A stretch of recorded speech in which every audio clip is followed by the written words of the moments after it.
things are better left unknown. And I'll never find you here, 'cause no one's ever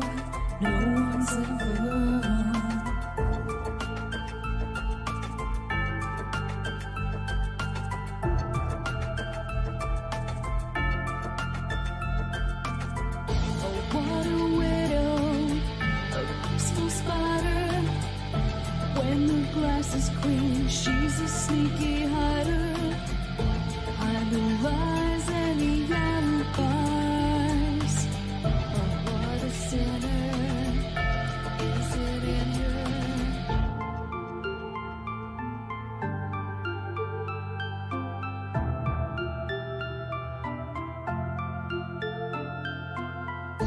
What's the truth in this riddle?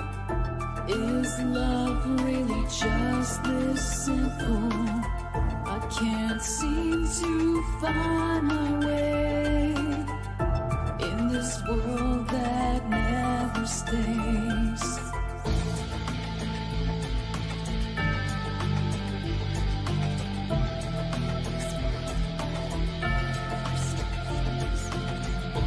What a widow, a peaceful spider.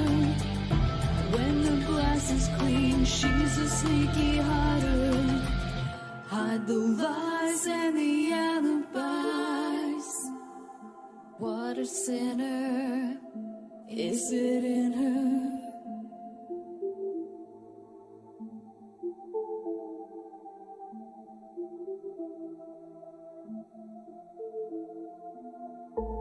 Is this real? Just illusion.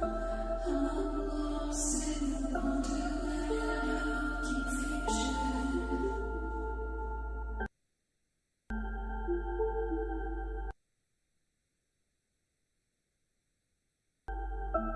I'm lost in the wonderland of confusion. Is this real or just illusion? Manifestation or a dark delusion? Is this real or just illusion? I'm lost in a wonderland of confusion.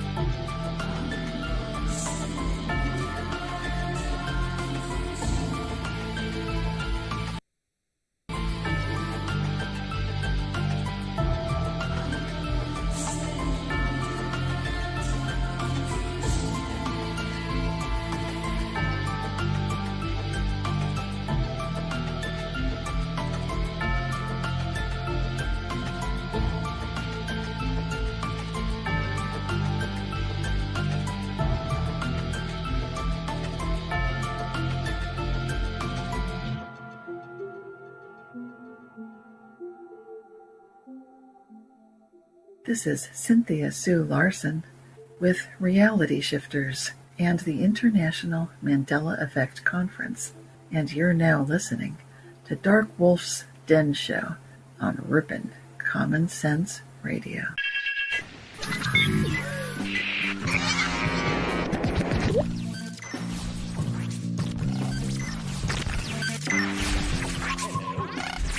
Hello.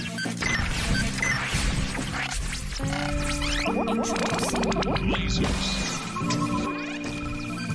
Hello.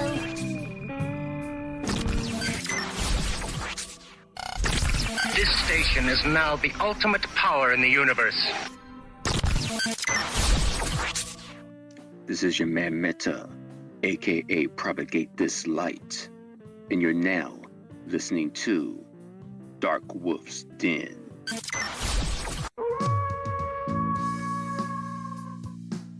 Are ghosts real? We had 1,000 hours of continuous communication with the spirit world. Does time travel actually exist? The laws of physics seem to be compatible with time machines. You know, sometimes I wonder about reincarnation. Don't you? A 4-year-old boy in Adelaide, Australia, has told his parents that he used to be Britain's Princess Diana.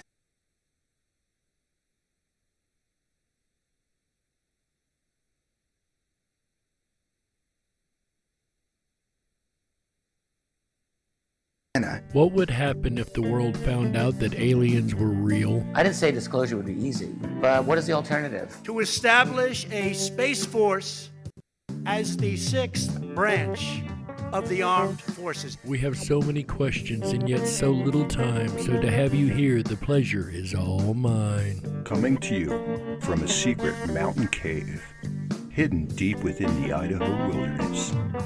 This is the Darkwolf's Den Show. Now, here is your host, Jerry Hicks.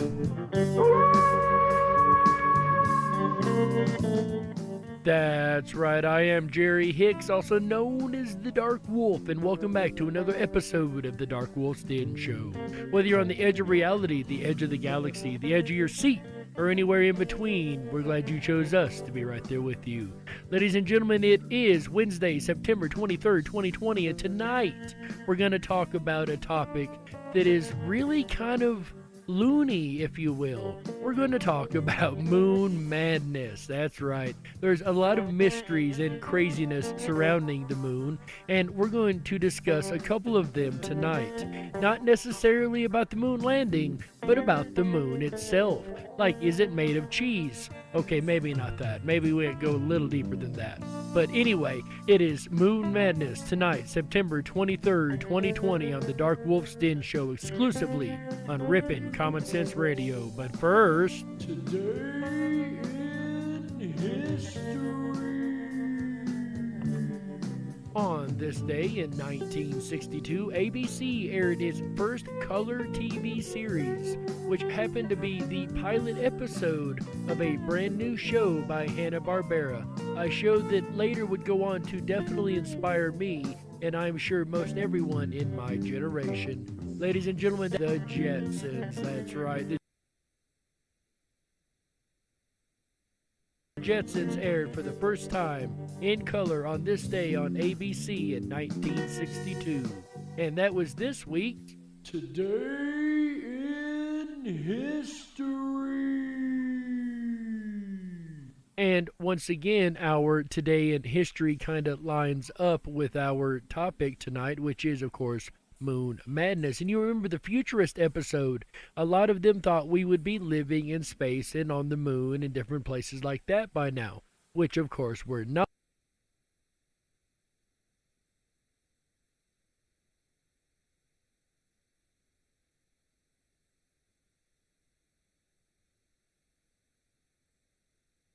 Actually, but that's, something we may touch on later. But right now, we're just going to go ahead and get started real simple with a couple questions. Like, science doesn't really know how the moon was formed.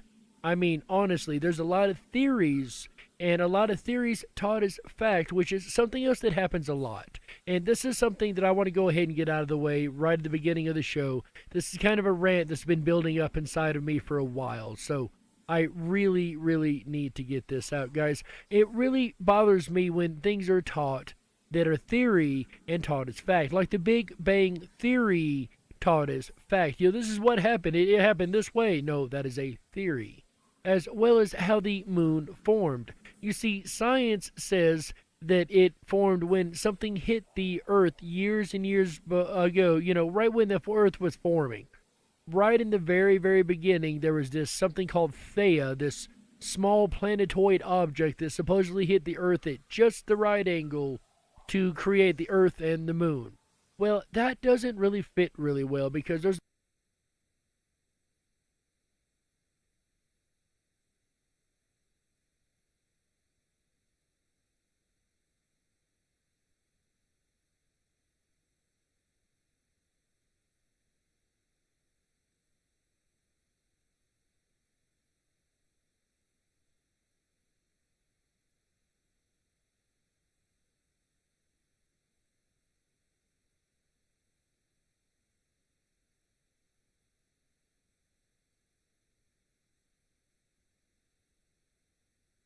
a lot of anomalies about really originate together. So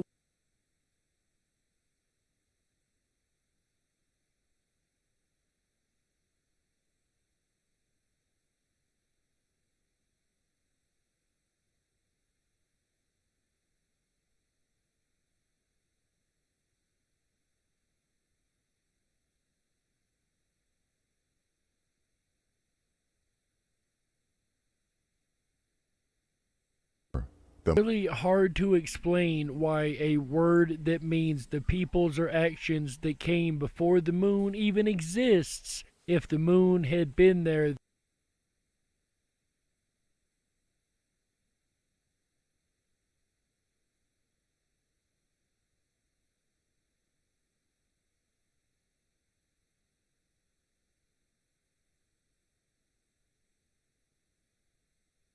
The entire time.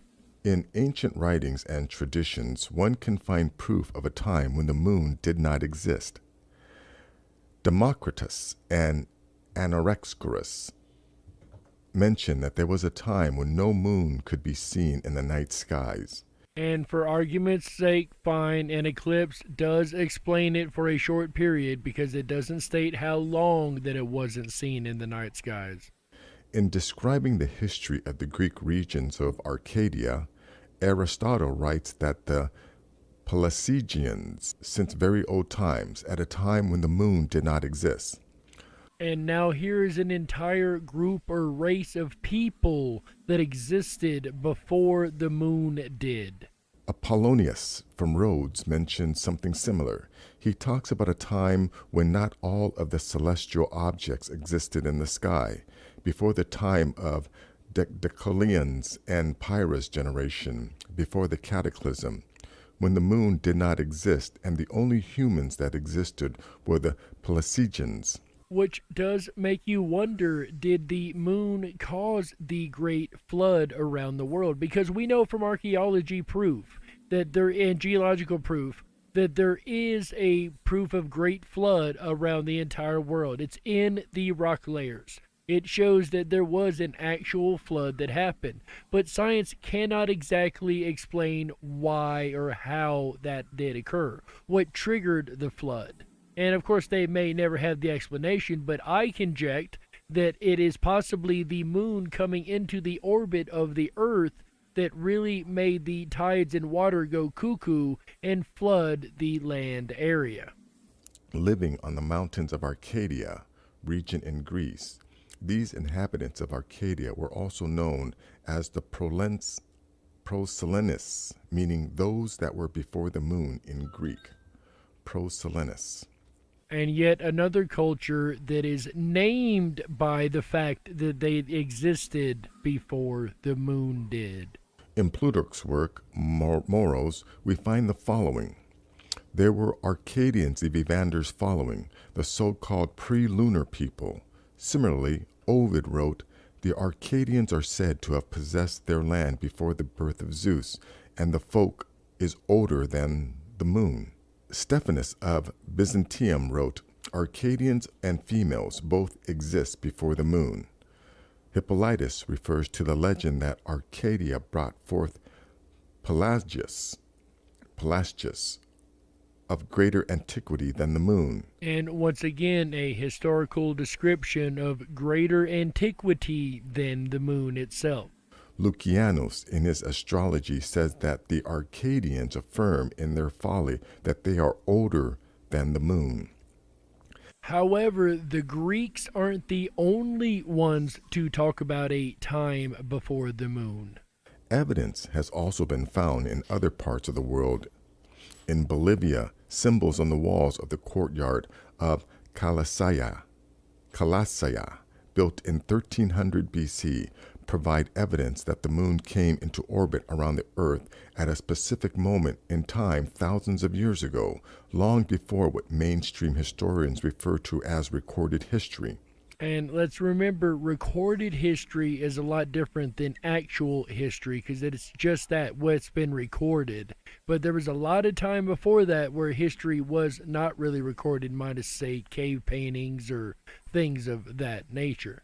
Moreover, the calendar gate in the same site provides evidence that a smaller satellite once rotated around the Earth. The oral traditions of Colombian Indians of the Bogota Highlands in the eastern Cordilleras of Colombia refer to a time before the moon. Now, here is a native culture also speaking once again about a time before the moon was in the sky.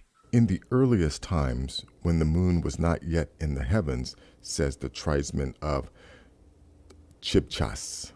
So far, we have heard context from 2 different continents on 2 different sides of the entire world.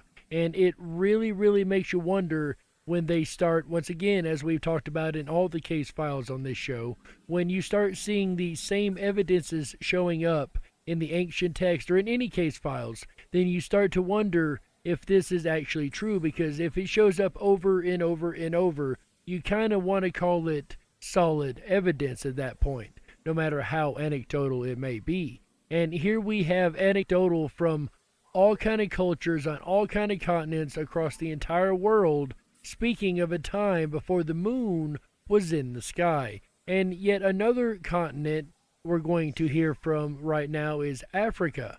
Africa also provides its own evidence. According to Zulu legend, the moon was brought hundreds of generations ago by 2 brothers of alien form, Wowane and Mpanku.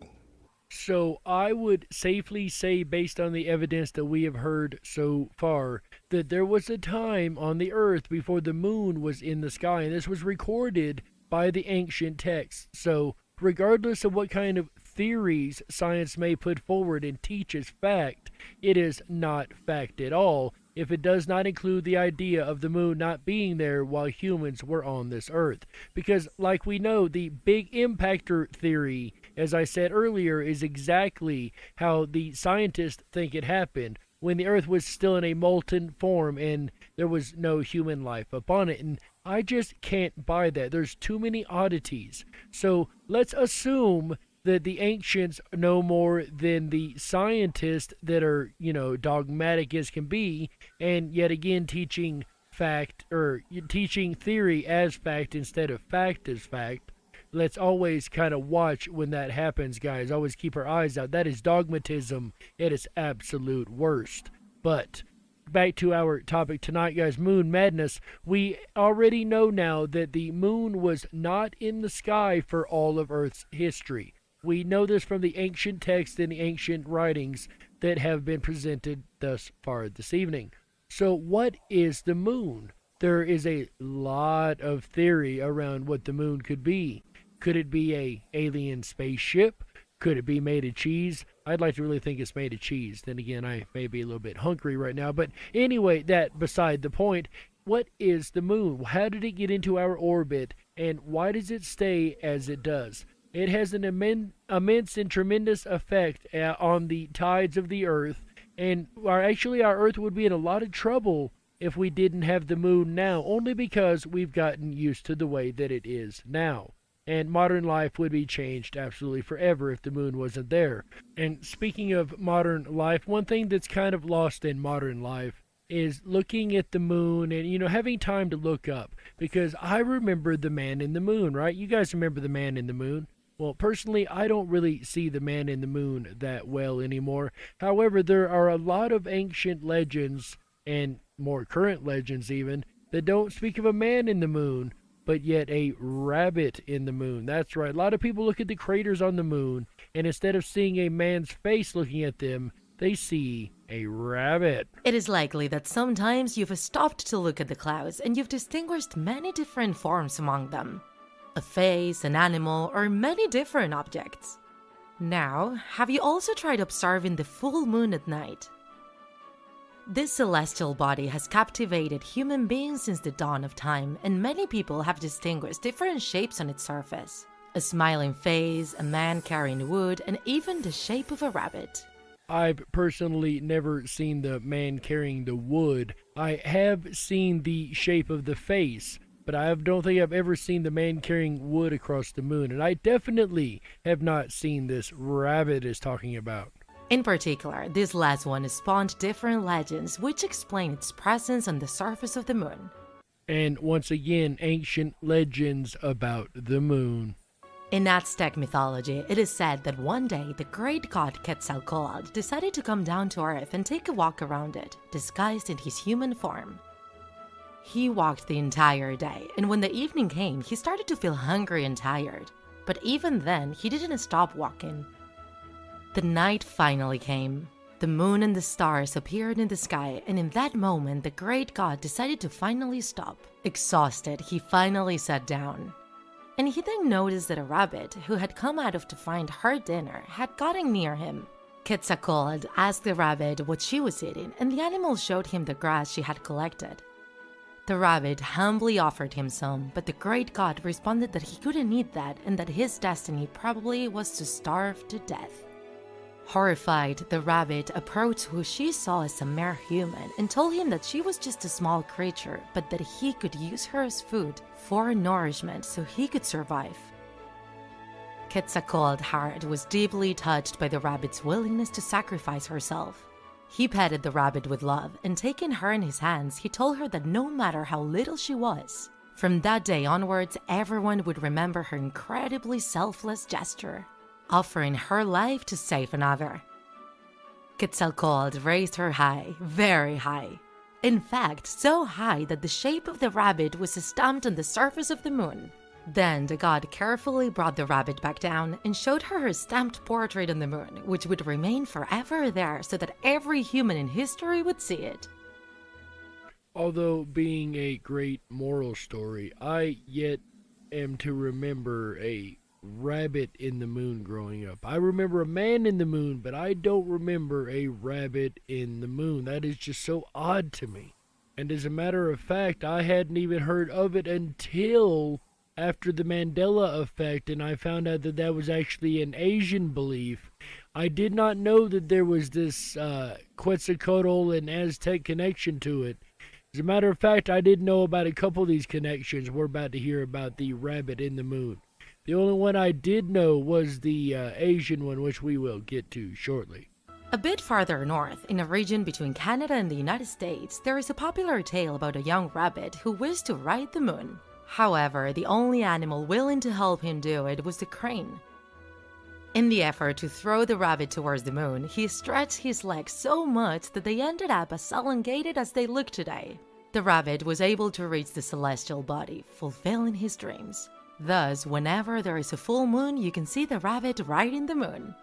And this myth attempts to explain both why the crane's legs are so long as well as why apparently a rabbit can be seen riding the moon. And once again, I have never seen this rabbit. Every night I go out and, especially the full moon nights, I look and I can't see this rabbit. I've tried so hard so many times and I just don't see it. I don't know. What do you guys see the rabbit in the moon and the full moon? I can't. I'm sorry, I can't. On the other side of the planet, the Chinese would see the shape of a rabbit grinding something with a mortar and pestle. And this is the one that I heard about after the Mandela effect. And again, I thought it was just a local Asian, local Chinese belief. I did not know that it was spread across continents, across the world, that this rabbit was being seen. I had never even heard of it, like I said, until after the Mandela effect. And I found this Chinese legend, which, fine, every culture has their own difference, their own stories and things like that.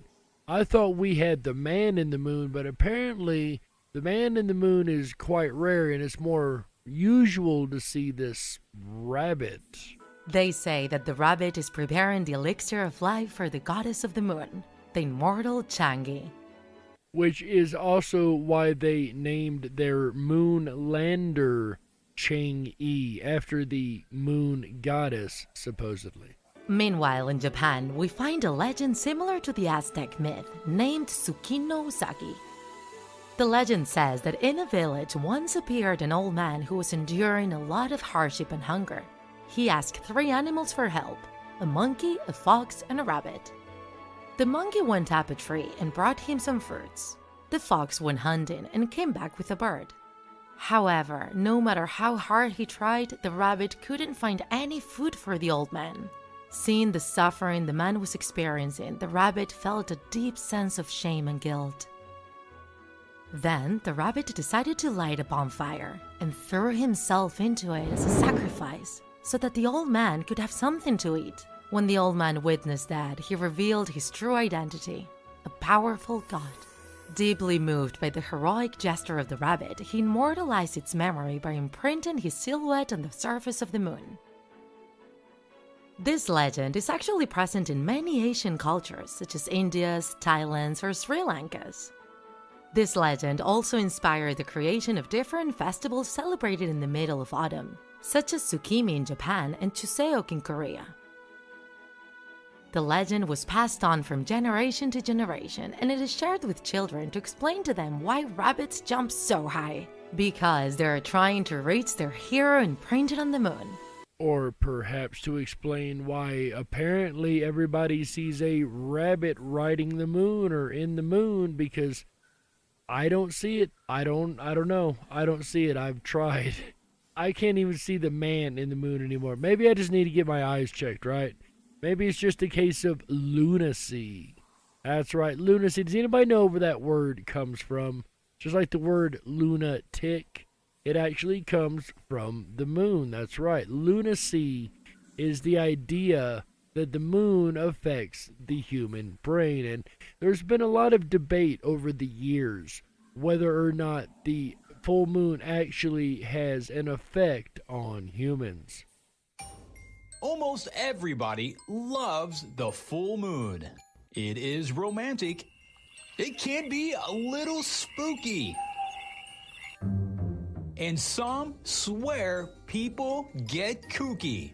And I can tell you, after working with the public for almost 20 years, I can definitely say people get a little more weird on a full moon. At least that's been my experience.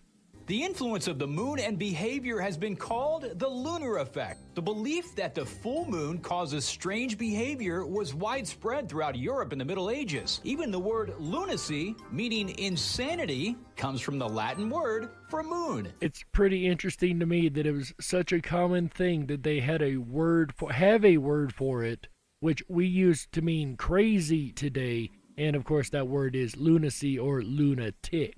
In ancient Greece, philosophers thought that the water in the brain might act like the tides of the ocean, creating a wave of strange behavior when the moon was full. Which makes a lot of sense to me. If the moon affects the tides of the earth, and the earth is 70% water, and so is the human body, and I would more than dare say that the tides of the body would also be affected, especially when it comes to the brain.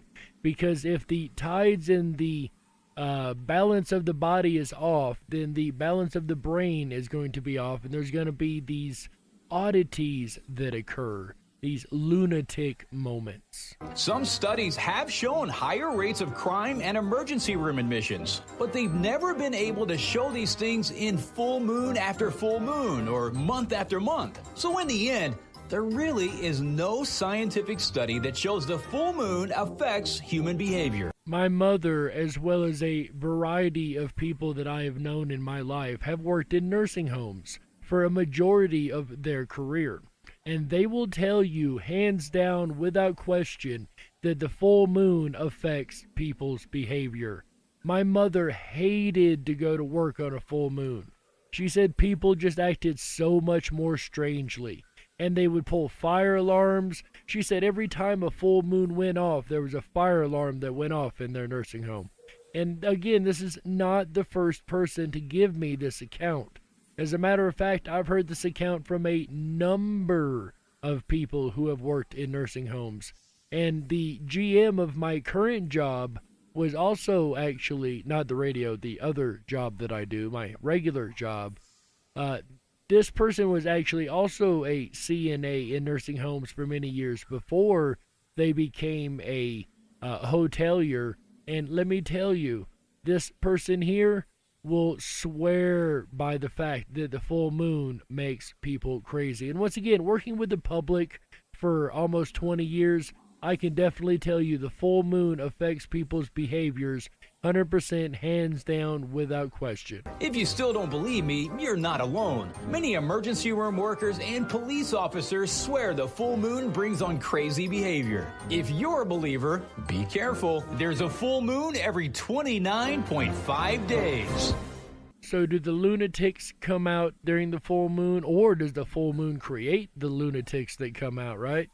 I don't know, guys. I know, like I said, from personal experience and from knowing people who have worked in these fields, I can tell you hands down, the full moon does affect people. It might not be on a consistent basis or might not be the same way every month, but I am downright here to tell you, without a doubt in my mind, that the full moon definitely has an effect on humans. And as you guys know, that music means we've got to go ahead and take a network break right here. So we will be back with the second half of the DarkWolf's Den Show right after these messages. Don't you touch that dial. That's right. We gotta stoke the fires and run off the men in black. Don't touch that dial. We'll be right back.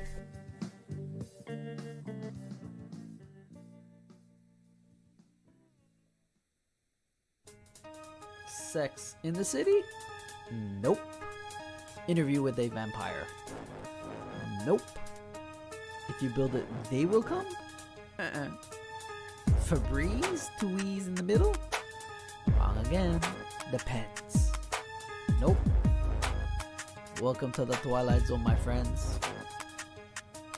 A phenomenon known as the Mandela effect. You may have heard of it. You may want to not neglect unbecoming, awake, and spiritually inclined. So sit back, relax, while I blow your mind. Take the thumb off the cell, stop following the sheep. Down the rabbit hole we go. Are you ready for that leap? The Zapruder film, #JFK. I looked at the footage and I said, what the hey? How come there are 6 people in that dang car? Stretch limo, for me, this was all too bizarre. A glass behind the driver, no way, Jose. I remember in the car, my mind was in total disarray. Trying to make sense of what I was seeing, what I was witnessing. Didn't connect with my inner being. A second woman in the car for me was only the first lady. Do you smell what the rock is cooking? All this seemed kinda shady.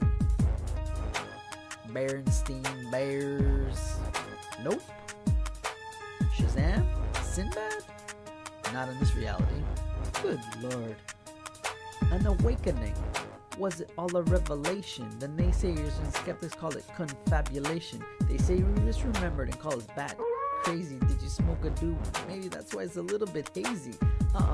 Unless you experience it, you'll never know. But enough of that. On with this Mandela effect flow. Mandela effect in the house. What in the world happened to Ed McMahon? In this reality, Publishers Clearinghouse was not a fan. Never the spokesperson, but we remember it clear as day. McMahon holding that check while the winner yelled out, yay! American Family Publishers, never heard of them until now. This Mandela effect has me raising the people's eyebrow. So many theories on what it could be. Have you ever heard of CERN and the LHC? Luke, I am your father. Nope. Sally Fields? Nope, wrong again. That stands for the Large Hadron Collider. I thought I would mention. You know, the machine that opens up portals into different dimensions? You're probably thinking that this is all science.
That's just the way it is. You know?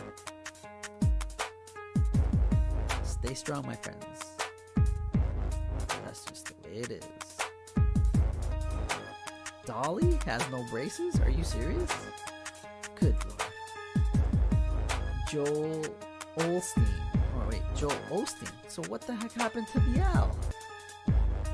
Oh, this is definitely. Oh yeah, Juanito 1975 and the greatest Mandela rap ever. I can't wait to see the music video for that. Hi everyone, it's AJ the Rippin' Rabbit. Are you enjoying Jerry Hicks and the Darkwolf's Den Moon Madness tonight? I know I am. Please make sure to thumb up that video, hit that subscribe button, and ring that bell if you're enjoying tonight's program. I'll be back again Friday night. Jerry's going to do a double header this week. Let me tell you, Nikki Rabbit and I have been from Southern California to Northern California and back. And we're not finished with our road trip just yet. We'll be back in Vegas late tomorrow night. So top hats off to Jerry for pulling another double header. Tune in tomorrow night, Thursday, starting at 7 p.m. Pacific, 10/9 Central, as part 2 of Moon Madness continues with Mars Madness. It's going to be a great way to cap 2 bookend subjects together. I can't wait. And I will return Friday night with a special episode that I'm going to call it Unmasked, because I got to tell you, I'm going to tell you all about this road trip from Southern California to Northern California and back. We're going to talk about the necessary discussion of masks. When is it time to start taking these things off, folks? We're going to look at all the scientific data available. We're going to perhaps even open up lines on discussion of the subject, because I got to tell you, it's a mess out there. We have been up and down the coast, and we have seen, and we have lots of things to report. So join me Friday night for that episode of Unmasked. Then Saturday night, we're going to talk about procrastination. I can tell you this much. I procrastinate. I'm a huge procrastinator. What does that mean?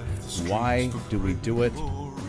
We're going to find out Saturday night, starting at 7 p.m. Pacific, 10/9 Central.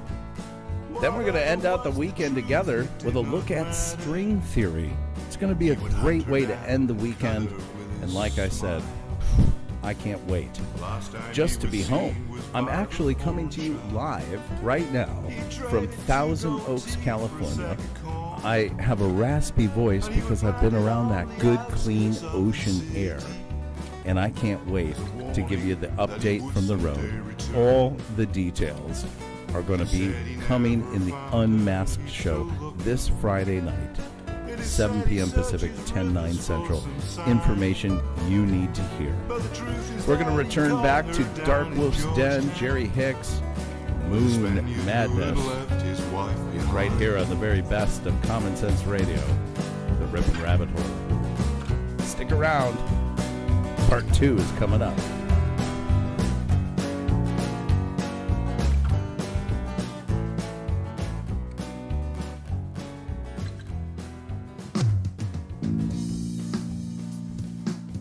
If you were meant to be controlled, you would have come with a remote, but you didn't. And that's why you listen to the Darkwolf's Den Show. Now, here is your host, Jerry Hicks. You may be right, I may be crazy, but it just might be a lunatic you're looking for. Welcome back, everybody. I am the lunatic known as Jerry Hicks, also known as the Dark Wolf. And this is the second half of the Darkwolf's Den Show. Guys, whether you're on the edge of reality, the edge of the galaxy, the edge of your seat, or anywhere in between, we're glad you chose us to be right there with you. If you're just joining us tonight, ladies and gentlemen, we're talking about Moon Madness and all the insanity surrounding the moon itself. In the first part, we talked about the rabbit in the moon and the different fun side of the moon. Now we're going to get into a lot of the deeper actual mysteries surrounding the moon. Not just the effects that it has on humans, but what about the moon itself? There's a lot of oddity, like the fact that it shouldn't be in our sky to begin with. It is a quarter of the size of the Earth.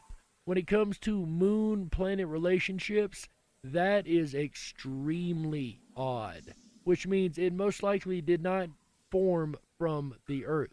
It also means that it most likely didn't just get captured because of the gravity of the Earth, because it's way too big and it would not have captured an object that size.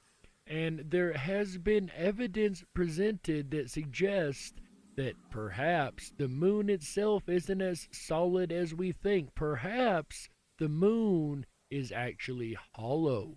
The Earth's moon has been with us since time immemorial, providing safe and comforting nightlight, our tidal and seasonal cycles, and inspiration for human creativity, from cult religions to poems, songs, and sci-fi thrillers. From 50 years ago, it became an awe-inspiring base for exciting scientific discovery and exploration.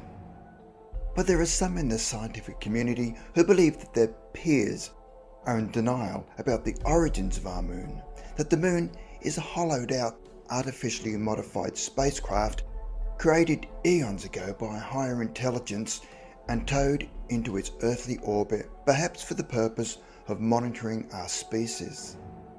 The theory sounds laughably far-fetched, but astonishingly, there is not a single piece of scientific evidence that disproves it. And yes, it does sound a little extreme, that the moon itself could be nothing more than, say, a spacecraft or a hollowed out shell of something that may have been a spacecraft. And yeah, like he said, there's no scientific evidence to actually dispute this fact. As a matter of fact, most of the evidence tends to suggest it to be true. Here are 6 scientific findings that support it. Number 6. The moon is much older than the Earth. Ancient writings in Tiwanaku, Bolivia, date the first appearance of the moon as 11 to 13,000 years ago. Which was well after the Earth itself had been formed. Its cosmic arrival is said to have coincided with mass extinctions of animal species in Earth's northern hemisphere. One theory about the moon's inception is that it was a chunk of the Earth that broke away, leaving a massive gouge where the Pacific Ocean now is. And I will admit, the fact that the ocean, the Pacific Ocean, is such a big ocean and does literally cover half of the Earth if you look on a globe, then it does make you wonder perhaps that was caused by a meteor impact of some type. But it doesn't necessarily have to be what caused the moon. However, this does not fit in with the fact that the moon has an entirely different chemical composition from our planet. And this is another one of those little things that science doesn't like to talk about. And you know, guys, we love to ask the questions that science doesn't like to ask. But they don't like to admit the fact that the chemical and isotope makeup of what has been found and brought back from the moon doesn't match the chemical and isotope makeup of the Earth. If it was made up of parts of the Earth from an explosion years ago, even if it was 2 planetoid systems that had collided, even if that was the case, if it experienced that in the past, then it should have the same chemical makeup as the Earth does. It should be darn near to identical with small variations because of the other planetoid object. However, that is not what we see. We see an entirely, completely different chemical composition and isotope composition on the moon opposed to the Earth. And is also now known to be much older than Earth, and possibly even our solar system. It is thought that the moon is at least 4.5 billion years old, according to the dating of space rocks, and that the Earth and moon originated very far away from each other. Planet Earth seems to have scored all the iron, gold and other mineral deposits, while the moon has very little. And again, to the point, if something smashed into the Earth and then everything split off randomly, then there should be a good amount of deposits of these minerals both on the moon and the Earth, yet once again, as we just heard, that is not what we find. There are other reasons why the moon cannot be seen as a natural satellite of Earth. Astrophysicists are still unable to explain how it eventuated. And like we mentioned in the first half, the big impactor theory that we were just now discussing is how the scientists say that the moon was formed, but there is not any evidence to suggest this. And let's really keep in mind, once again, like we spoke about in the first half, that they do have a habit of teaching theory as fact, and that is just really detrimental because that doesn't necessarily get us anywhere. As a matter of fact, that probably sets us back because people stop looking for real answers because they assume the answer has already been found, because the dogmatic scientists refused to give any other answers. But if you look into the evidence, you're going to find that the dogmatic scientists are actually very, very wrong this time. As if there's any other time that they're right. But anyway, moving along, the dogmatic scientists are the ones that are teaching these theories as fact, and I just think that's really, really dangerous. So really be careful, guys, when you hear some kind of theory, and just listen carefully, make sure they don't start teaching it like fact, even though it is clearly theory, like the Big Bang Theory, like the moon big impactor theory, like a lot of theories that are taught as true gospel. And again, you guys, just really be careful when you listen to these scientific explanations, what they're saying is real and what they're trying to say is real that actually is just idea or theory and non-proven. Because it's the proven stuff we need to pay attention to. With scientist Isaac Asimov having said that Earth's weak gravitational field would technically preclude it from having a huge satellite like the Moon, which is a quarter of the size of the Earth. And once again, it just reiterates my earlier point that the gravity of the Earth just isn't enough to just snatch the Moon out of space as it's passing by. It just isn't strong enough. It's a quarter size of the Earth. If it was smaller, yeah, no problem. But that size, that is not the explainable kind of thing. Yet we know that it didn't form with the Earth like we learned in the first half, because there was a time when people spoke about before the Moon was in the sky. He called the Moon, with no atmosphere or magnetic field, a freak of nature. Likewise rebutted is the capture theory that the Earth somehow pulled the planetoid, or fragments forming it, into its circular orbit, which defies gravitational physics. The water anomaly. No water has ever been found on the Moon, with moon rocks collected containing no water particles or molecules bound into their mineral content. What astronauts did find were rocks containing rusted iron, indicating a process requiring oxygen, free hydrogen, water and iron, and that water must exist somewhere on or within the Moon. NASA have blamed the release of astronauts' urine for the rusting phenomenon. However, it would have dissipated into the atmosphere, and there would have to have been a time lag for the process to have occurred. And just less than a month ago, NASA released another report about the Moon, admitting once again that it is rusting, or has a rust color to it on the soil.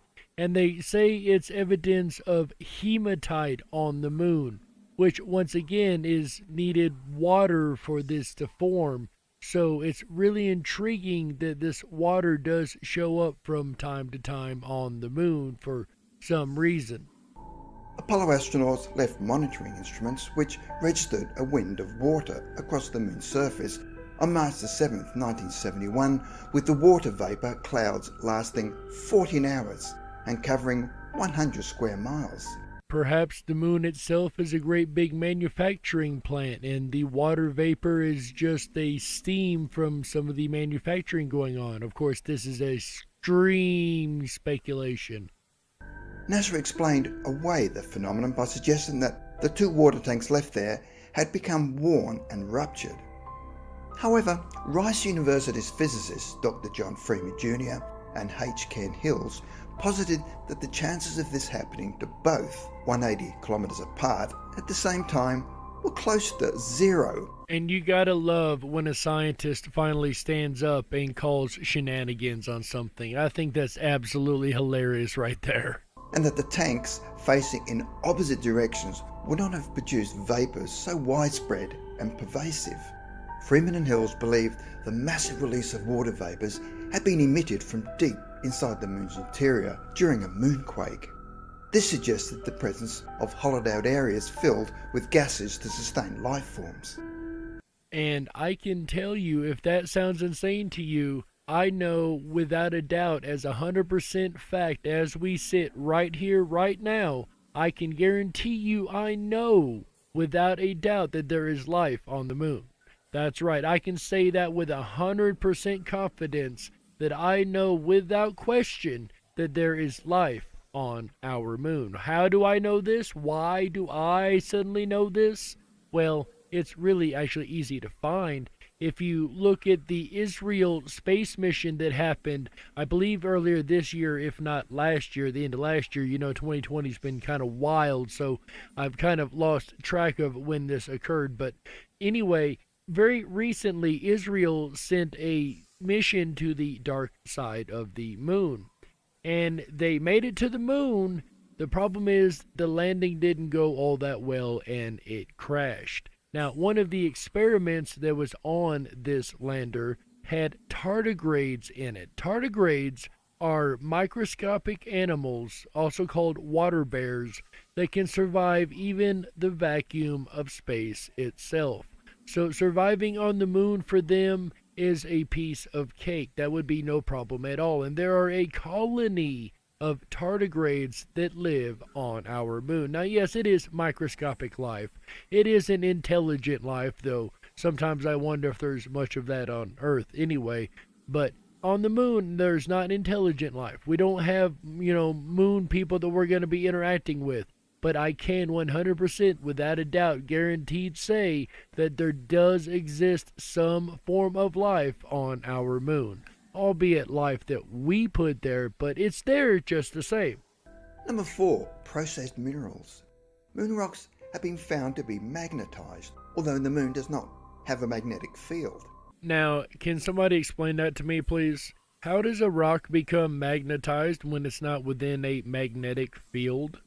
Please, I'd love to know the answer to this. Now, that said, without the atmosphere that we have on Earth being around the moon, then perhaps solar winds could ionize the rocks, but still magnetizing something that doesn't have a magnetic field is kind of a strange effect, I think, even for solar winds. So, I'm not exactly a scientist, don't get me wrong, I'm not an expert on solar winds, and that could be what's going on. However, I just find it really odd that these rocks would have a strong magnetic field on the moon when there's not really much of a magnetic field that they're exposed to aside from Earth's, and I dare argue that they're not really that much exposed to Earth's either. The moon has 3 rock layers, of which the outer crust carries the heavier and harder material, contrary to logic. So the moon is literally inside out from what it should be, as we know planetary physics. So that is very, very intriguing. And speaking of missions to the dark side of the moon, China also put a mission up to the dark side of the moon. The Chang'e missions, as we heard the Chang'e earlier in the first half with the story of the rabbit, and Chang'e is the goddess that lives on the moon, right?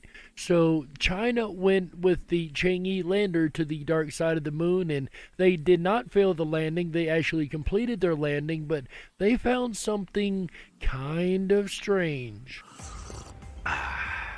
You're sipping on a cup of steaming coffee in mission control of the China National Space Administration. The room is covered from wall to wall with glowing screens and monitors. You lean back in your chair and gaze through the wisps of haze rising from your mug. All is quiet as you're about to shut down the U-2 rover for its daily recharge. Suddenly, a scientist bursts through the doors, his hair disheveled. His eyes are as large as full moons. "You won't believe this," he pants. "We found something." You stand up and rush over to the scientist. You eagerly urge him to go on, but he has to catch his breath. The scientist finally stands up and sputters, We found something strange on the dark side of the moon." You take a step back and ask him to repeat himself. The scientist said, "I was going through the videos from U-2 and it picked up something strange, something that we can't explain." A million thoughts race through your head. What could the mysterious object be? You need more information, but you can't help the feeling of butterflies in your stomach as you think, could we have found life? Aliens? A crashed UFO? What is it, you ask as you shake the scientist? My heart would be racing at this point. I would love to know what was found. What was it? What was it? Tell us, scientists, what was found? What'd they find? What happened? We just don't know. What do you mean you don't know? You're a scientist. That's what you're supposed to do, is know, right? Come on, give me an answer. It looks to be a gel-like substance. A what? A gel-like substance. What is a gel-like substance doing on the moon?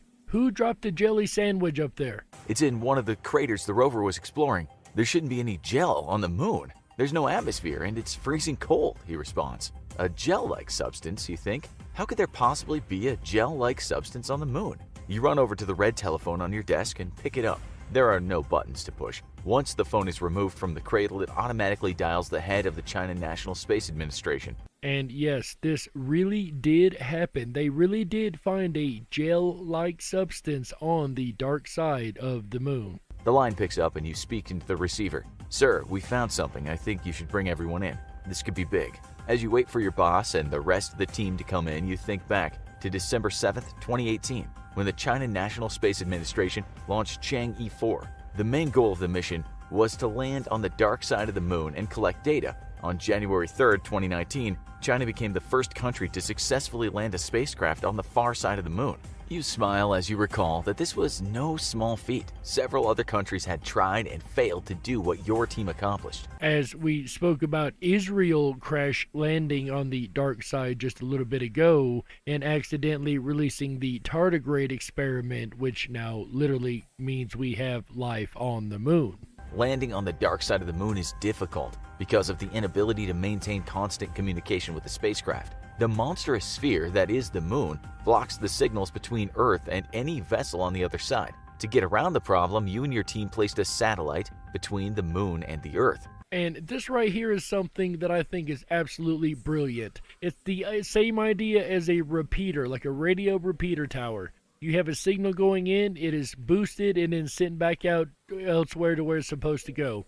In this case, they used like the mirror trick where you bounce light off a mirror and, you know, run it at different angles into different mirrors, things like that. If you've ever played that game on the computer, that's actually really fun. But that's aside, the way they did this was really neat, and I think that this should be implemented throughout the entire solar system. If we put repeaters ever so often, we could send crafts further and further out into space and be able to communicate with them in almost instantaneous time, because the repeaters would be sending the signal back directly. Like a very small time lag between what I say and what goes out to the radio. Because of the repeater towers, there's only a small break in the information, or the time, if you will. So it doesn't take long for the repeated signal to get back out to the rest of the people who are listening to it. So if we had repeater satellites all through the solar system, or even around different planets, we could send the signal back through these repeaters back to Earth just as strong as it is when the signal is originally created by the spacecraft, no matter how far out that it is. And I think this is something that would be probably really cheap to implement, in my opinion, because as we know, satellites don't cost very much at all to make. If they did, you wouldn't have Elon Musk putting up thousands at a time. But again, I'm getting off on a rant, and I don't want to get too far off of the topic. But yes, China has found a gel-like substance on the dark side of the moon, and nobody can explain why it's there or what it is. Once again, there are many theories, but they are just that. So again, let's be careful not to teach theory as fact.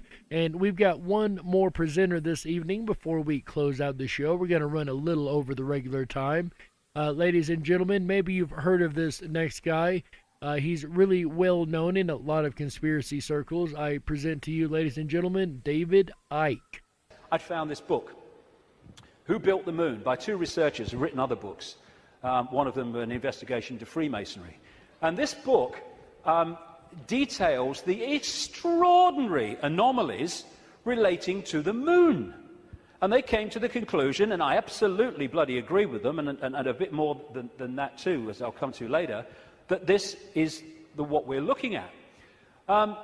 The geometrical connections and everything, and the mathematics and the relationship between them in terms of size and position is just mind-blowing. And what I'm suggesting, and I'm not alone over the years at this level of it, though I think I might be alone at the next bit that I'll come to in a second or a few minutes. I've been there before, I don't mind, is that the moon is actually a hollowed-out planetoid by a very, very advanced race, and it was brought here to take the Earth over. Now, I have quite a few times heard the idea of the spaceship moon, and that it was brought here for one reason or another, and that it does stabilize Earth for some odd reason, as far as the time of spin and all kind of different elements of the Earth, the tides, and as we know, the full moon has an effect on humans. So we know that the moon has some sort of effect on us just by the fact that it's there, and its gravity as it is compared to the Earth's. So we know that that is a thing, but the idea that it was brought here by an alien race to do something other than monitor us, now this is a newer idea to me. And what they do, this seems to be a modus operandi. They bring these moons in, and as they bring them in, they fundamentally affect the Earth. I mean, the Earth is at the spin it is and is at the angle it is because of the moon. And if the moon wasn't in the sky, believe it or not, our world would be thrown into absolute chaos. It would spin every 6 hours instead of 24. The angle would change. Humans may not survive the cataclysms that exists before everything restabilizes if the moon were to disappear. It's actually amazing the things that would happen without the moon being on, being around at the time. So it's really, really intriguing. A lot, massively so anyway, because of the moon. So when they come in, bingo, things change, and the society that was there before ain't there anymore. And in the first half, we spoke about the idea of the Great Flood being something that was caused by perhaps the moon being put into place. Because there is, let's remember once again, much evidence that we went over in the first half, that there was a time before the moon was in the sky. There were people on the earth during this time. So when the moon came in, most likely it's what caused the Great Global Flood.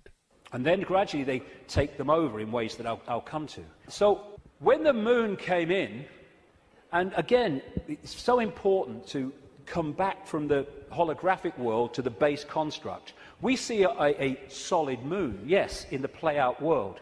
But back here, it is an energetic construct in the metaphysical universe. And as it came in, and other things that happened, which I talk about in the book, it created this distortion in the information construct of the waveform information base of this universe. And as it did so, it was played out here in all this catastrophe and stuff that I talked about and the ancients talk about. It was played out as this great geological catastrophe and the Great Flood and all the rest of it. And what is a common theme that they talk about, the ancients, in relation to this? The earth turned over. And you think, how the f*** can the earth turn over? Well, what happened? What happened when the moon came in, the earth turned over? It's at an angle that it is today because of the moon. See, when I first heard that, I think the mantle and crust switching places, literally turning and churning on the earth. But it literally turned over, turned on its side into a different angle. And so the distortion brought an end to the world that was there before, and we basically went back to rubbing sticks together because of what happened. And that distortion was played out in the human mind, the human perception, the human psyche, and we completely changed our perception of the world and who we are, where we are. So in Who Built the Moon, like I say, I do recommend it, the way it looks at the anomalies and everything, and the connections between these three bodies. And these mathematical, geometrical connections only apply to these three bodies in the solar system. They don't play out against the other planets, just these three. And the moon is so perfectly positioned that because of where it is, when we have an eclipse, it is the same size as the sun. That's why we have the eclipse. And the authors of Who Built the Moon say this: the moon is bigger than it should be, apparently older than it should be, and much lighter in mass than it should be. It occupies an unlikely orbit and is so extraordinary that all existing explanations for its presence are fraught with difficulties, and none of them could be considered remotely watertight. And this is coming from what sounds like some real scientists instead of dogmatic scientists that swear up and down that no, the moon was created in the early days by something hitting the Earth. So yeah, I'm not with that myself, and once again, we need to watch theory taught as fact. When you go on and you say, where'd the moon come from, you get this story. And like so much in what we call science, that people take it as fact, it's actually a theory which repeated becomes fact. But then you go back and you find that it's the theory. And as a researcher, things like that are just so very important to look at. Dig down into where it comes from, where the information existed to begin with, and find out if it was just a theory, or if it was a proven fact, or if anything has been proven at all yet. Because, like, the string theory is a great quantum physics theory, but it cannot be proven. Even though it's being more and more accepted as fact among physicists, and I'm not opposed or pro either way on this theory. However, just the fact that it's being accepted as fact when it's never been proven at all, and it's merely theory, like David said, we must be careful and we must do our research and find out what's true and what's not. And the first one is the moon was created by what's known as the whack theory, or the big whack theory. And that is that a Mars-type planet came in, smacked the Earth, great chunk came off, and became the moon.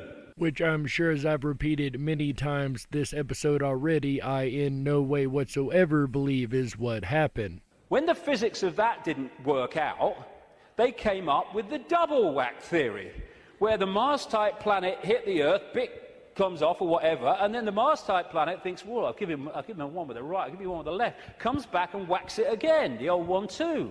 Which, according to gravitational physics, is yet again a 1 in a million chance, according to their scenario, that would make this happen. Talk about bloody desperate. And the truth is, and honest scientists will tell you, they have no bloody clue where the moon come from, and it shouldn't, by physics, be there. This guy, Isaac Asimov, a Russian professor of biochemistry, did a lot of writing on this sort of stuff, and he said this, quite rightly: we cannot help but come to the conclusion that the moon by rights ought not to be there. The fact that it is one of those strokes of luck almost too good to accept. Small planets such as Earth with weak gravitational fields might well lack satellites. In general, then, when a planet does have satellites, those satellites are much smaller than the planet itself. Therefore, even if the Earth has a satellite, there would be every reason to suspect that at best it would be a tiny world, perhaps 30 miles in diameter. But that is not so. Earth not only has a satellite, but it is a giant satellite, 2,160 miles in diameter. How is it then that that tiny Earth has one? Amazing. Some scientists don't even talk about a planet-satellite relationship, but a planet-planet relationship. The moon's bigger than Pluto. And think about that. An object bigger than the dwarf planet Pluto orbits the Earth all the time and controls the different tides and aspects and angles of the Earth. This is just absolutely insane. The best explanation for the moon is observational error. The moon doesn't exist, that scientist said. Another one from NASA. Possibly my favorite quote ever from NASA. It seems easier to explain the non-existence of the moon than its existence. It is easier to explain a moon not being there than it is to explain how the one that we have got there. That is from an official statement from a NASA employee. Now, that is very ear-popping to me. These old wolf ears just perk right up when I hear something like that coming out of an authoritative figure. Mind you, one that we don't tend to listen to very often amongst our considerable circles. However, when they say something like that, you have to stand up and take notice, right? And then we get the hollow moon. This is what I'm saying, and others have said, is that it's a hollowed out planetoid. And you remember earlier I told you there was actually more evidence toward it being a hollow structure than it is toward being a solid structure, and here is some of that evidence right now. In November 1969, the moon was hit by a lunar module to the equivalent of 1 ton of TNT. The shock waves built up, and NASA scientists said the moon rang like a bell. Maurice Ewing, a co-director of the seismic experiment, told the news conference, "As for the meaning of it, I'd rather not make an interpretation right now, but it is as though someone had struck a bell, say in the belfry of a church, a single blow, and found that the reverberation from it continued for 30 minutes. It got a bigger smack eventually, which I'll come to. Frank Press from the Massachusetts Institute of Technology, MIT, said that for a rather small impact to produce an effect that lasted for 30 minutes was quite beyond the range of our experience."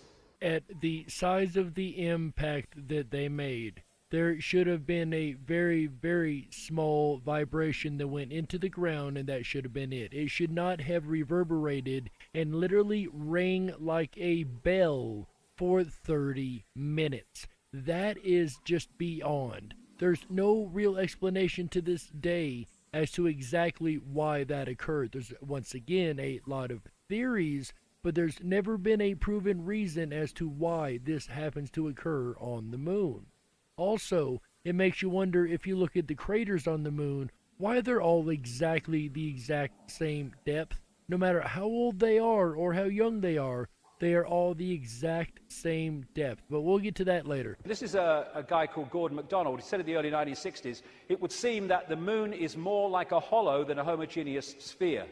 And this guy from MIT said the lunar orbiter experiments had vastly improved knowledge of the moon's gravitational field and indicated the frightening possibility that the moon might be hollow. Now we'll come to this bigger whack. A launch vehicle struck the moon with the equivalent of 11 tons of TNT, and NASA scientists said the moon reacted like a gong and continued to vibrate for 3 hours and 20 minutes to a depth of up to 25 miles. So an even bigger impact caused an even bigger and longer reverberation or ringing in space. Now that is just absolutely wild. The only way this makes sense is there has to be a hollowed out core where the sound waves can reverberate back and forth, because they can't reverberate very well through solid object. There has to be an echo chamber of some type for this to happen.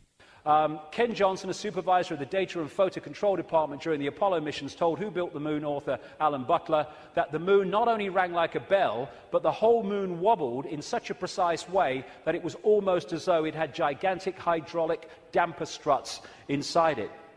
Because the reverberations would have most likely twisted the moon into such a way that it may have even made it explode, albeit if it was a solid object, if it was that thin. However, the fact that it did not, and the fact that it just wibbled and wobbled like it had hydraulic struts in it, really does make you wonder about what is going on with the moon. These two Russian scientists from the Soviet Academy of Scientists wrote an article in 1970 in Sputnik magazine in Russia headed, "Is the Moon the Creation of an Alien Intelligence?" And all these years later, it indicates to the fact that they were right. What they point out, and others point out, is the outer surface of the Moon is extremely hard and contains minerals like titanium. Moon rocks have been found to contain processed metals, including brass and mica, and the elements uranium-236 and neptunium-237 that have never been found to occur naturally. Now, aside from the fact that neither one of those elements have been known to occur naturally, I'm pretty sure processed metal is not a naturally occurring thing. As a matter of fact, to the best of my knowledge, processed is the absolute opposite of natural. That's actually after you've taken a natural substance and made something out of it. That is processing, of course. So how could processed metals be found within moon rocks? Uranium-236 is a long-lived radioactive nuclear waste and is found in spent nuclear fuel and reprocessed uranium. Neptunium-237 is a radioactive metallic element and a byproduct of nuclear reactors and the production of plutonium. So this specifically is from the production of plutonium in nuclear reactors. Now, why would that be on the moon? Did they shoot nuclear waste to the moon at some time in the past? Honestly, that would not surprise me with our government at all. Matter of fact, that's probably something I should look into. But that aside, how do these things get on the moon if man had not been there yet? What else or who else was there before man? Or was on it before it even entered our orbit to begin with? Some lunar rocks have been found to contain 10 times more titanium than titanium-rich rocks on Earth. Titanium is used in supersonic jets, deep-diving submarines, and spacecraft. Though a naturally occurring metal, yes, titanium is. It is not in the abundance in which it is found on the moon, which, once again, if the impactor theory was correct, there should be a random slathering across both, with the Earth having more, I would think. Dr. Harold Urey, the winner of the Nobel Prize for Chemistry, said he was terribly puzzled by the rocks from the moon and in particular their titanium content. He said the samples were mind-blowers and that he could not account for the titanium. The two Russian scientists said in their article, if a material had to be devised to protect a giant artificial satellite from the unfavorable effects of temperature from the cosmic radiation and meteorite bombardment, the experts would probably have hit upon precisely these refractory metals. Refractory metals are incredibly resistant to heat and wear. In that case, is it not clear why lunar rock is such an extraordinarily poor heat conductor, a factor which so amazed the astronauts? Wasn't that what the designers of this super Sputnik of the Earth were after? From the engineer's point of view, this spaceship of ages long past, which we call the Moon, is superbly constructed. They say it's a hollowed-out planetoid, and they say if you're going to launch an artificial Sputnik, then it is advisable to make it hollow. At the same time, it would be naive to imagine that anyone capable of such a tremendous space project would be satisfied simply with some kind of giant empty chunk hurled into a near-Earth trajectory. And it really does bring into question why one would do that. But it does also make you wonder if it is a hollow object, there's got to be an entrance somewhere on the moon. Some people think they've found it. Some have found craters that they say have no bottom. This is anecdotal, I cannot prove it. However, I have heard while doing this research that there could be certain craters that aren't exactly craters like we think. The ones that are deeper than most all the others, and like I said earlier, most all of the craters are the exact same depth, except a few. And these go on to the point, like I said, that they believe they may have, quote, no bottom. These could very well be the entrances to the hollow earth, or maybe not. That is speculation. It is more likely that what we have here is a very ancient spaceship, the interior of which was filled with fuel for the engines and materials and appliances for repair work, navigation instruments, observation equipment, and all manner of machinery. In other words, everything necessary to enable this caravel of the universe to serve as a Noah's Ark, appropriate, of intelligence, perhaps even as the home of a whole civilization, envisaging a prolonged thousands of millions of years existence and long wanderings through space, thousands of millions of miles.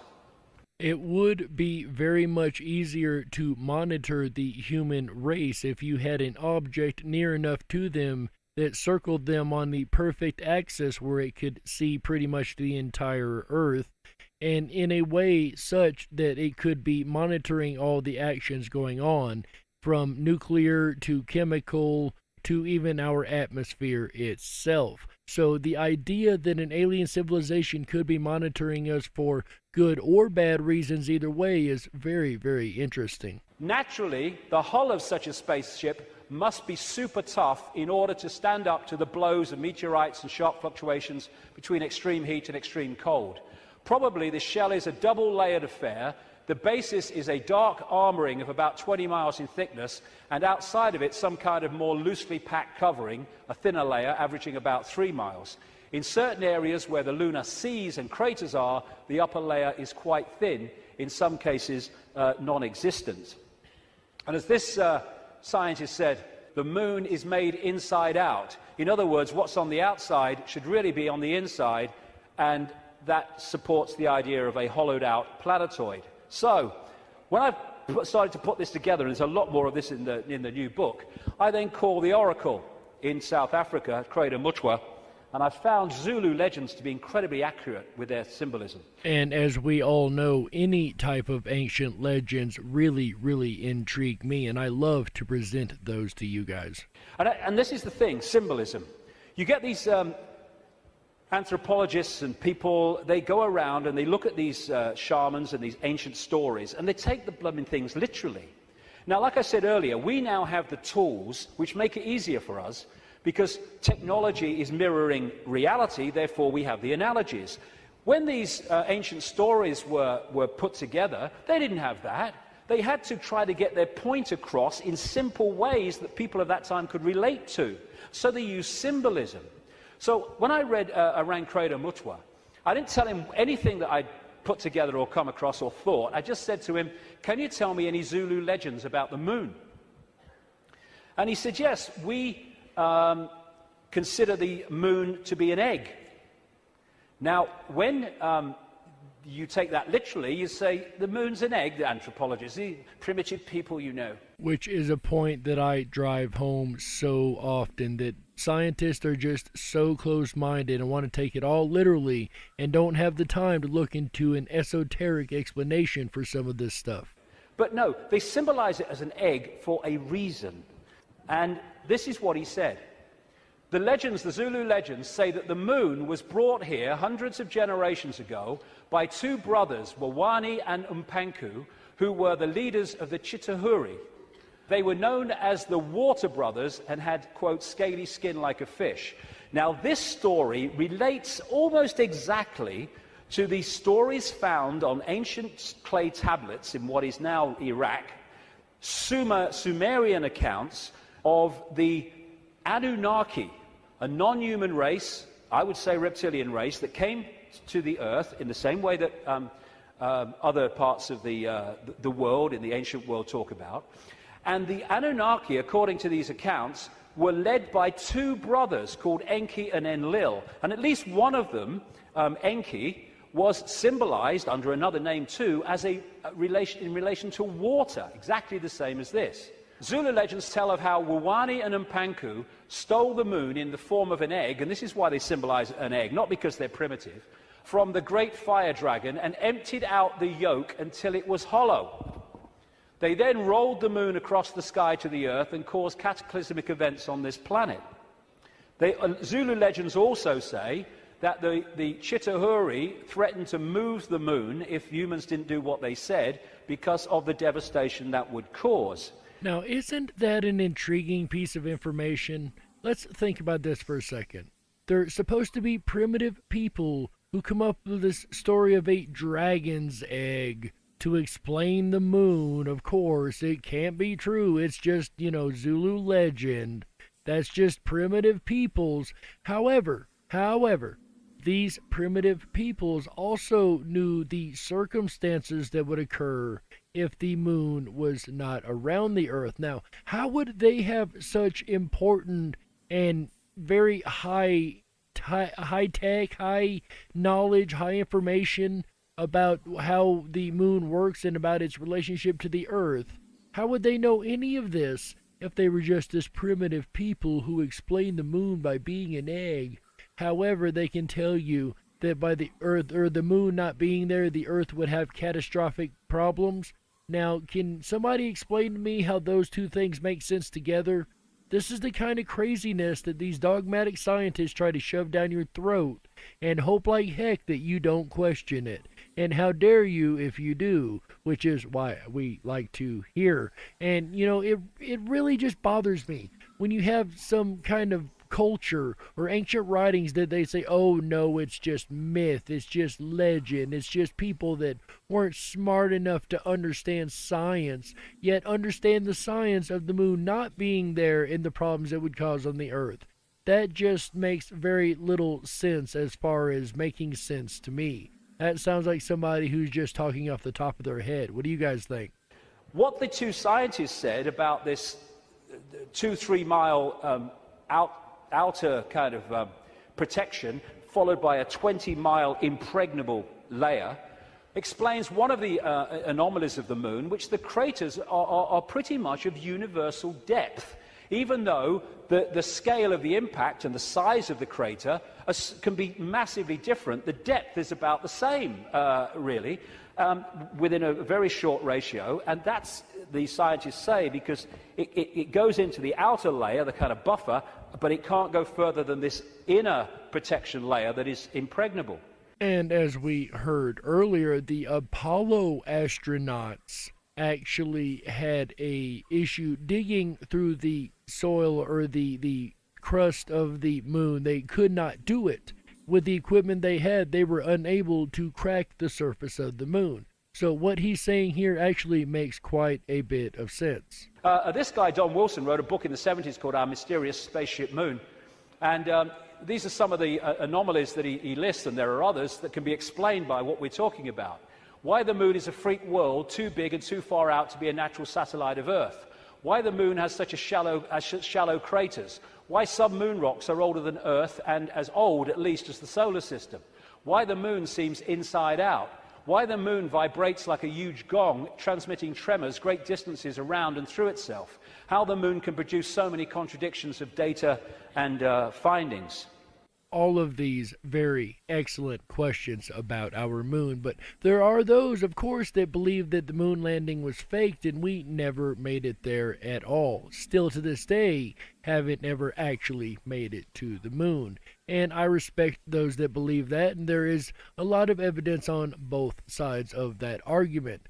Personally, I have a very unpopular opinion amongst most people. I actually believe that we did go to the moon, but that is just my belief. Remember, that is my opinion. That doesn't make it true or false. That makes it just that, my opinion. And you are more than welcome to disagree. I'm sure many of you will, and that's quite okay. Because there are those that not only disagree that we went to the moon, but there are those that disagree that we could even go to an object such as the moon, because in their eyes, the moon doesn't actually exist as a solid object to begin with. The moon, Earth's only natural satellite. It orbits the planet approximately every 27 days, at a distance of 380,000 kilometers away. It is thought to have originated around 4.5 billion years ago, formed from the debris produced in a collision between the Earth and an object the size of Mars. In total, 12 people have walked on the moon in various missions between 1969 and 1972. At least that is the claim. But there is a widespread popular conspiracy theory that the US staged these expeditions in a film studio, and mankind has never actually been to the moon. However, some theorists go one step further, presenting the notion that not only the moon landings were faked, but the moon itself is fake too. Instead, they argue, it is a hologram projected by a conspiring government alliance.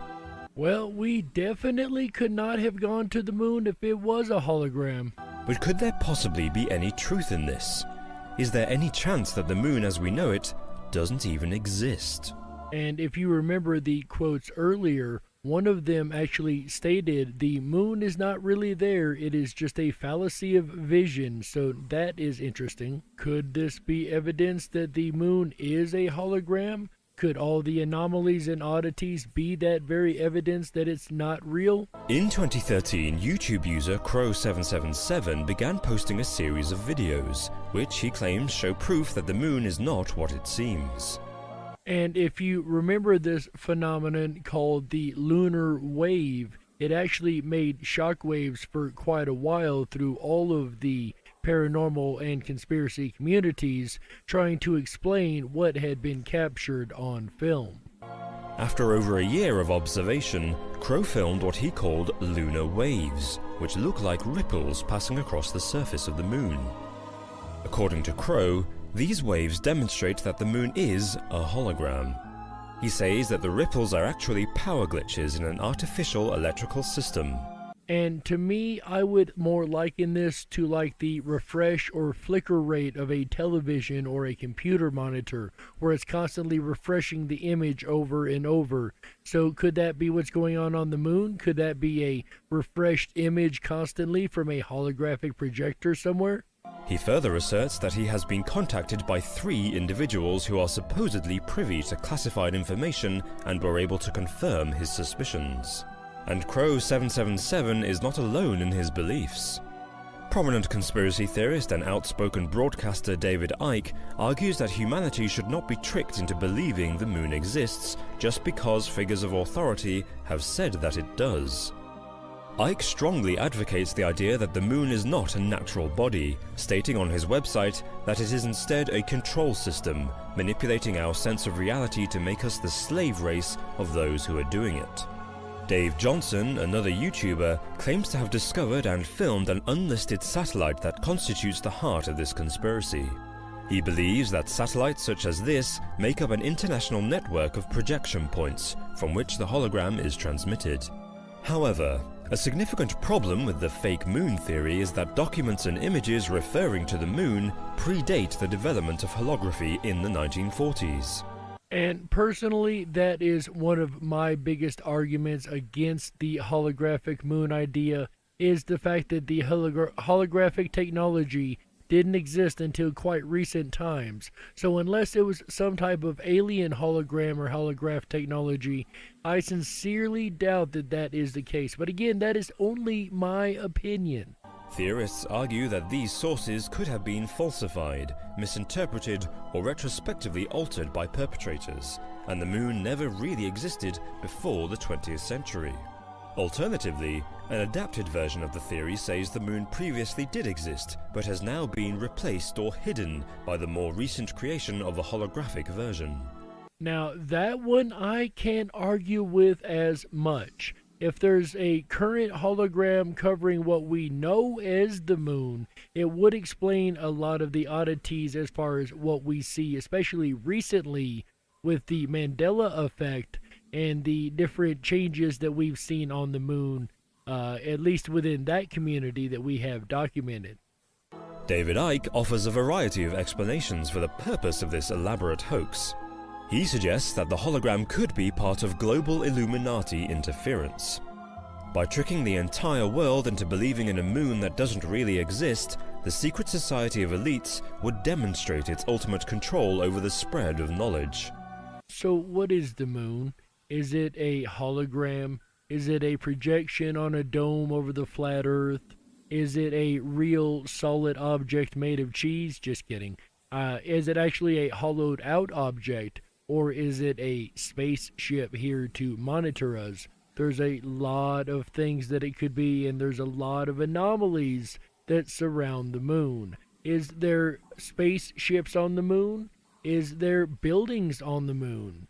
There's so many questions to be asked. There's actually also helium-3 is an element that has supposedly been found on the moon, and that will help us do nuclear fission opposed to nuclear fusion that we do right now, or maybe we do fusion and fission. Either way, it'll allow us to do the opposite of what we do right now, which would be a cleaner energy source, and there's a heavy abundance of this on the moon. So there is talk of going to mine the moon at one point and turn it into a great big mining facility, but if they can't even tap the mantle, we'll see how well that goes. But what do you guys think? Do you think it is a real solid object? Do you think the moon is an egg? Do you think it is a spaceship? Or do you think it's just a regular old rock that may have been formed when the Earth was formed, and the mainstream ideas and narrative is completely true? I know one thing. In the end, ladies and gentlemen, you be the judge. We got to close it out. That's right. That's it for this episode of the Darkwolf's Den Show for Wednesday, September 23rd, 2020. I hope you guys enjoyed our look at Moon Madness. But don't you worry, coming up, we have a wonderful weekend of topics, guys. The den may be closing, but the weekend fun is only just begun, because we've got another surprise in the schedule this week, guys. That's right, I'm going to be taking the airwaves again tomorrow night with Mars Madness. That's right. Instead of Moon Med, about Mars Madness. And then AJ, our buddy AJ, the Rippin' Rabbit, will be back Friday through Sunday for the Rippin' Rabbit Hole live show. And I happen to know what he's going to be talking about on those 3 days. Friday night, he's going to be talking about unmasked. We all wear masks during our life. Do we sometimes forget to take them off?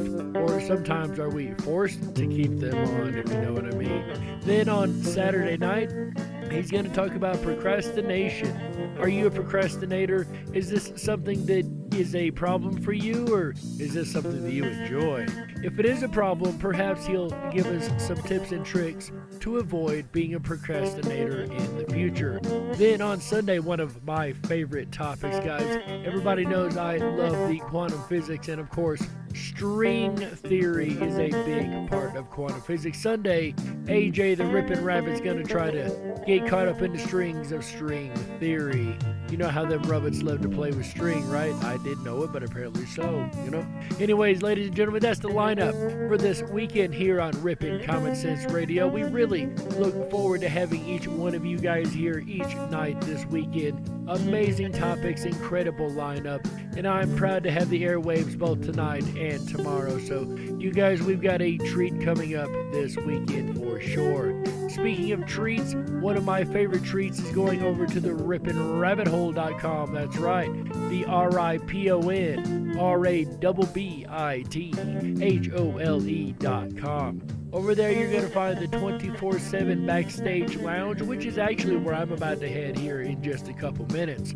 Go on, click the 24/7 Backstage Lounge link, scroll about halfway down the page, and find the VIP, and that is where you'll find me, guys. It's completely free. That's right. Now we're done right from you, especially when it's a challenge topic. Those are really, really exciting ones.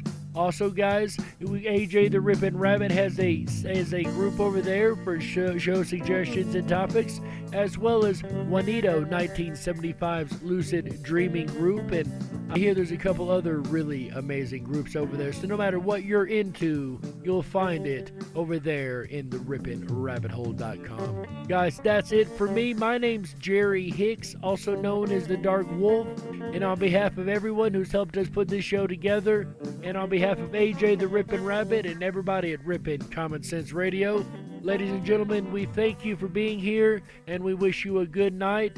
And until tomorrow night, ladies and gentlemen, stay awake, but dare to dream. Oh, yeah.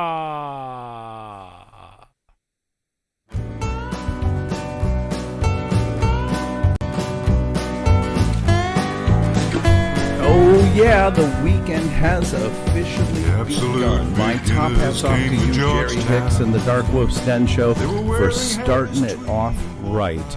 My goodness, I can tell you, it has been an adventure this week for Nikki Rabbit and I. I'll be back again Friday night. I will not appear tomorrow night, Thursday, where Jerry Hicks, the Darkwolf's Den, is going to continue with part 2 of Moon Madness with what he calls Mars Madness. So join him for part 2 again tomorrow night, starting at 7 p.m. Pacific, 9 Central. I'll be back again then Friday night with a special look at Unmasked. With this road trip, Nikki Rabbit and I, we did over 1,600 miles so far. From Southern California to Northern California, we've met and discussed this topic of masks with people all up and down the coast. We're going to give you a full report of exactly what we uncovered or what we unmasked. And it's time. It's time that we start to talk about this, because you know what? If we don't talk about taking masks off, we're going to have masks on for the rest of our life.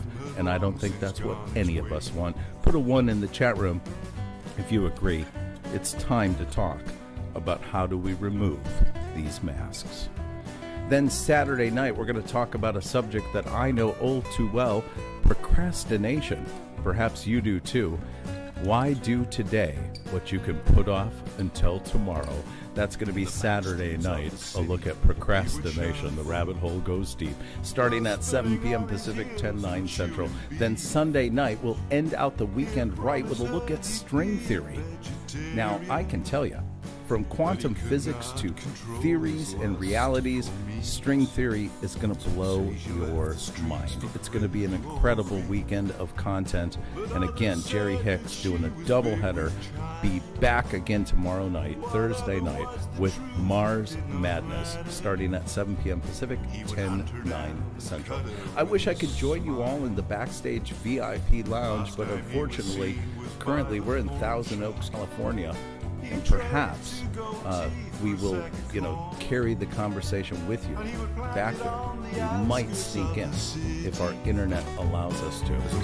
But nevertheless, you can take part in the conversation at riptheRabbitHole.com. So, thanks for spending a Thursday, a Wednesday. What am I thinking? Thanks for spending a Wednesday night together with us. Keep tuned right here to the very best of Common Sense Radio, Rip and Rabbit Hole. Until we meet again, I'm AJ, the Rip and Rabbit. Take care of yourselves and each other. Good night.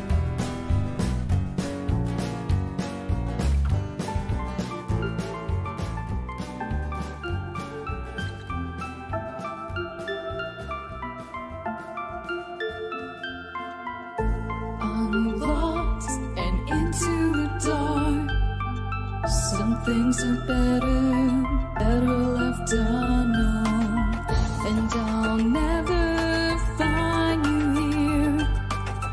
'Cause no one's ever